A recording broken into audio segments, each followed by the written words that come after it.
न धर्मेंद्र खे एॾी ताक़त ॾेखारींदा ठोचवण दी 5 माण्हू हीअं लमंदा था वञनि होॾे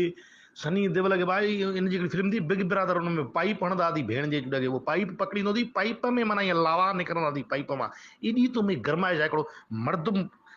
मर्दिल थोका एॾा मर्द त ज़िंदगीअ में पैदा न थिया आहिनि जहिड़ा तूं कहिड़े क़िस्म जो नसुल आहे सांचाई कुतो आहे टेमण में जो गोश्त खाई वेंदो आहे वेले ते एॾी ताक़त हिन कंजर खे पैदा थी आहे माना मर भई औलाद आला जा भेण जो छुट जंहिं महिल एॾी ताक़त करे हेॾा ॾोरा ॾेखारींदो ॾोरो हिकिड़ो टके बि कोन लसी पुठी हियांव ते एॾा कुचा हूंदई त रुॻो हियांव ते घातक में ॾिठा मां थी हेॾा वारा ई सनी देओल खे गिचीअ ते चुतियो हुआ हीअं ठोशा बणी 50 माण्हुनि सां तूं विढ़े असलियत में तूं विढ़ थो अचु ख़बर त पई लव त मैदान ते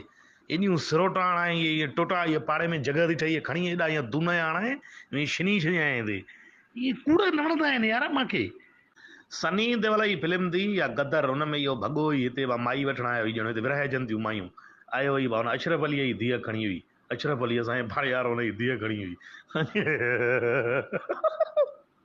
सोचियो आहे पोइ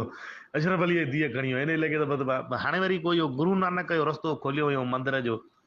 उते सिद्धू भाई बि आयो हुई जेको घणो खिलंदो थी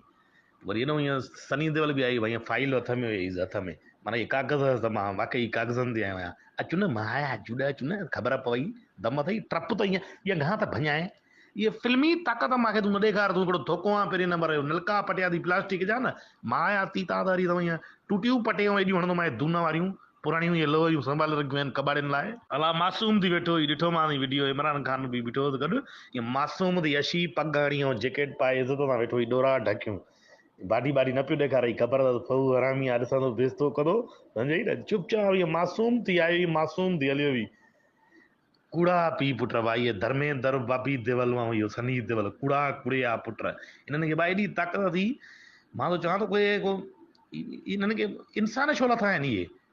इंसान कहिड़े हिसाब जा लथा आहिनि इन्हनि खे धर्मेंद्र जी हिकिड़ी फिल्म थी गोली पकड़ींदो थी हथ सां कुते जा पुट हिकिड़ा ईअं हणाए टीटीअ जी गोली त हथ नी परते ई करे सॼी उमिरि ॻुई न थो सघे काठ जो वधु ठराए जॾहिं काठी आहे पुट एॾा ॼण हिननि खे एॾी हिननि खे ताक़त बाज़ थी विया आहिनि इहे ताक़त बाज़ बड़वा